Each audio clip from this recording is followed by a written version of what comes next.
पाकिस्तानने पुन्हा एकदा काश्मीर प्रश्न आंतरराष्ट्रीय स्तरावर उपस्थित केलाय। इतकंच नाही तर हा प्रश्न लवकरात लवकर सोडवला नाही तर ते विनाशकारी ठरू शकते, असे वक्तव्य पाकिस्तानच्या एका वरिष्ठ लष्करी अधिकाऱ्याने म्हटलंय।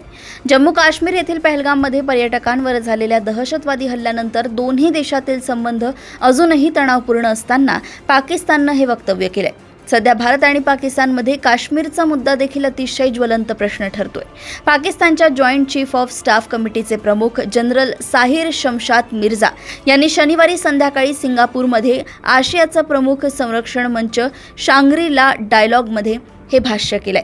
मीडिया रिपोर्ट्सनुसार प्रादेशिक संकट व्यवस्थापन यंत्रणा या विषयावरील सत्रादरम्यान जनरल साहिर शमशाद मिर्झा यांनी काश्मीरचा उल्लेख वाद म्हणून केला।